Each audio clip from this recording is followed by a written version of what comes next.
Hello, Captain. It's me, the man they call TONIK TZW, here in the ARP Nachi. And I got lucky with my doubloons on this one because I did want to buy that new waifu, the one with the little boobs, Haguro. And I bought 3 crates individually and dropped Haguro out of the 3rd crate. So I left it there. And then the next day I thought, you know something, I'm going to roll another 1 or 2 times. And on the first roll, I dropped the Nachi. And the reason I wanted to get this commander is I think Atago is the monster of a Japanese cruiser commander with a huge fire starting chance and HE damage. And this one, I think, comes probably about as close as that as I'm going to get. So this is why I wanted to invest in this commander. I would, I think, have paid 5,000 doubloons for this one. I was glad that I only paid 3. And I was even more glad when I paid another 1,000 doubloons and got a ship out of it as well, Tier 6 Premium Japanese Cruiser.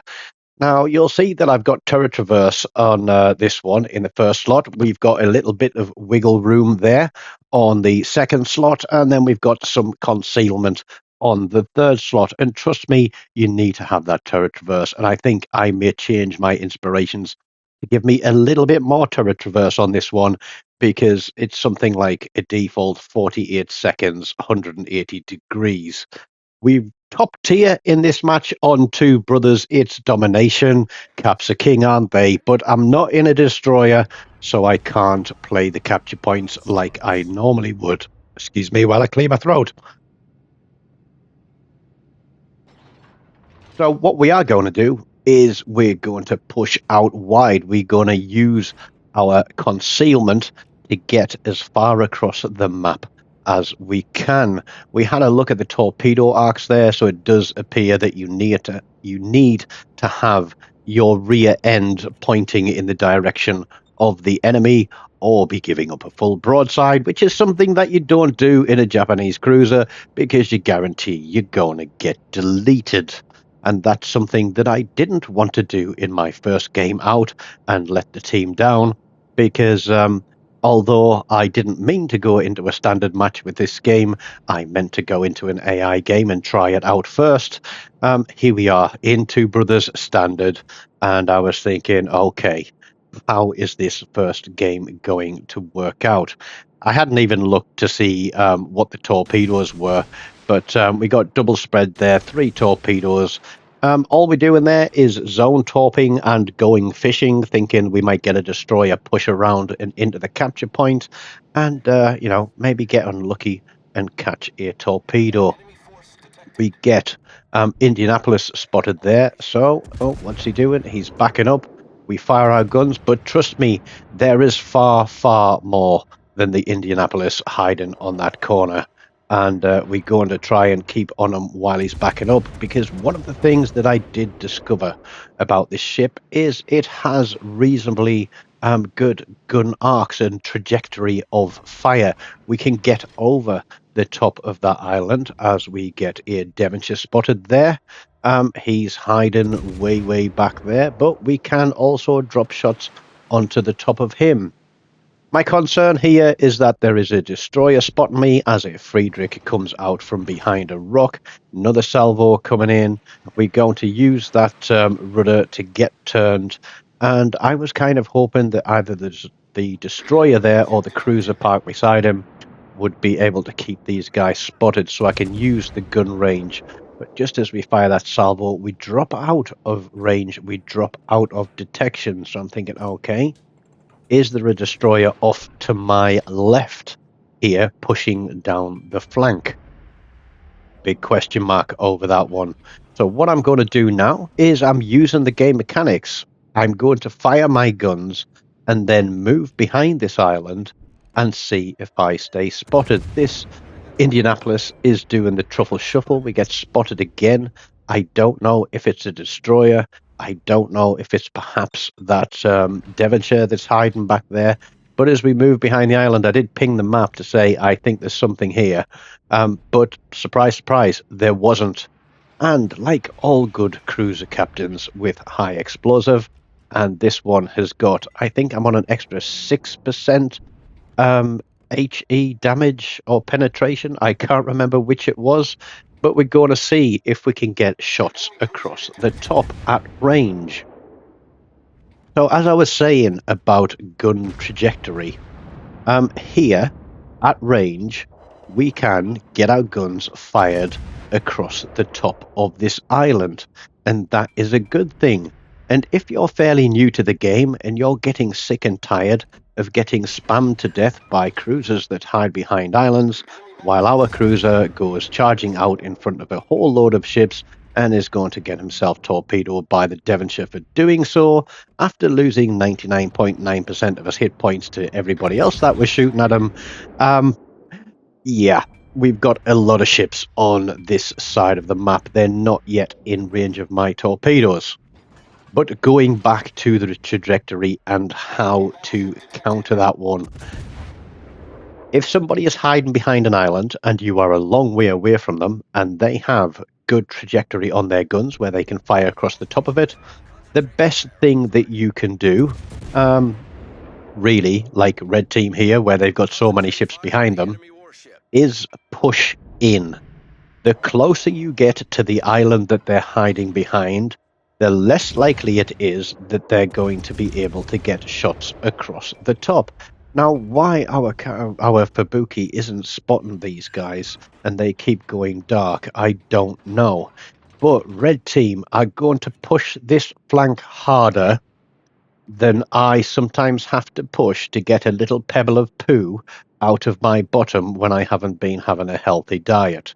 Don't have that issue when I'm eating my homemade soup, thankfully. So there's a little bit of toilet humor, which seems to fit in with the demographic of the viewers of the channel. So I hope you enjoyed it.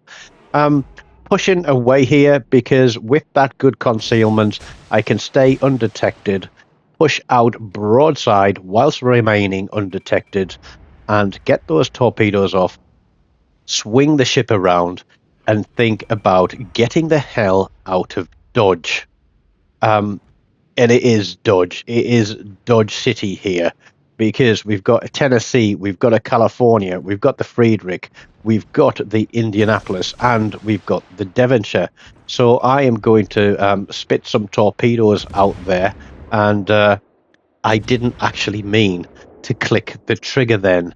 And I was like, oh, flip, what is going to happen now? This is the end of my game.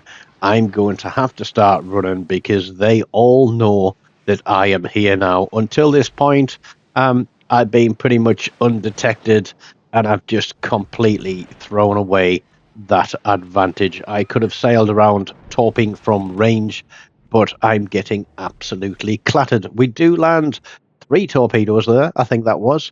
And we get a couple of cap resets from where they pushed into the cap. And we get a couple of floods.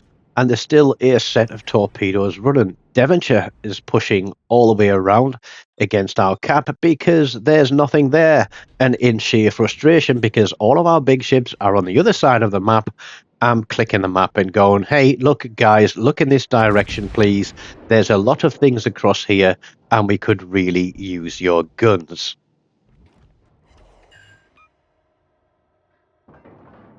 Now, our Fubuki there, he's doing Fubuki things. He's obviously built for torpedoes. He's kiting away. He's firing his torps. He's kiting away again, waiting for a reload, and then he's pushing back in. Thankfully, it looks like I'm out of range of the California, but not so with the Friedrich or the Indianapolis. And yes, I think I am going to damage control a single fire there once I go dark and hope that there aren't any shells in the air that are going to set fire to me again straight after. I don't know where the Fubuki was from. He was on comms, but I think he may have just been grunting down his microphone as the game went on. It looks as though he may be in his smoke screen. Never a good place to be when there's so many ships rushing you down. And that Indianapolis is going to make short work of him. But thankfully, the Fubuki's torpedoes are also going to connect with that Indianapolis and take him out of the game, because my concern was the Indianapolis was going to push into me from that direction over there, while the Friedrich is behind me, and I wouldn't be able to angle against both of those ships. And yeah, I would have been a sitting dev strike without a doubt. My only thing that I could do now is to run, quite literally, across the bottom of this map and try to open some distance between myself and the Friedrich.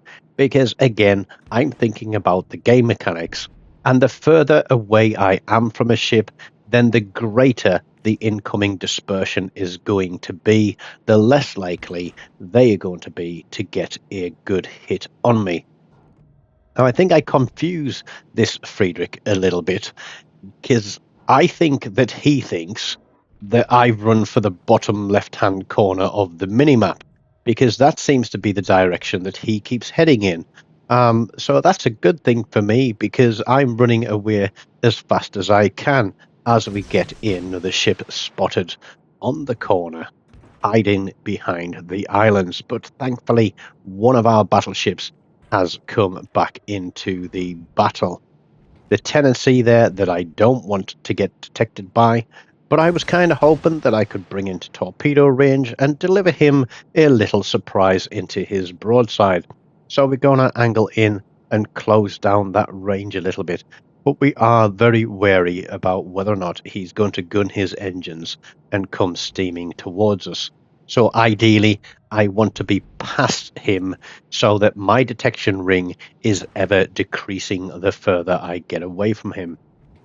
I don't appear to be contributing a lot to the game here. All I'm doing is keeping two ships spotted, and we decide that, no, torpedoes aren't quite in range as we lose the Mackinson to the California there on the north end of the map. But there is a Fubuki out there who will take care of that California in a little bit of a YOLO run from behind the rocks. Struggling here, absolutely struggling. 93,000 damage, it's not too bad. So we decide, as this guy is broadside, we're getting away from that Friedrich, and so we decide to see what kind of damage we can do with this high explosive.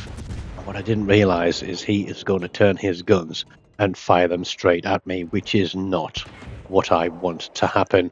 We lose a turret to the Friedrich. He damage controlled a single fire, so we're going to get those turrets off again and then turn away from him. He puts a full send out. We get a second fire on him. That one is going to be terminal, and that gives us our one and only kill, believe it or not, of this game. It's a bit of a spoiler alert. There's two ships left. The California's there at the top of the map. The Fubuki's about to come out and take care of him. The Friedrich goes dark behind me, and I go dark. So I think, well, okay, he's the last ship in the game. I may as well turn around and go against him and get him spotted for the team. So even though I'm in a cruiser, I'm kind of doing the destroyer's job again. Typical, eh? And as good as these guns are when they connect, and even though I've got basically the turret traverse on, it is still incredibly, painfully slow. And the fact that we're not running like an accuracy mod for reduced dispersion and things in slot 1, and I don't think I could do without it. We're going to put some shots onto this Friedrich, and we get a good hit to start with, but then it's going to become more and more difficult. And this is something that I see in games a lot, and I often vent and say, if you're so far away from anything on the map that you can't hit it, then you're not close enough. You need to be closer. But I know that this guy can take me out. We get a double fire on him. We get a high caliber. We're up to just under 113,000 damage. We get very unlucky there and miss the torpedoes again.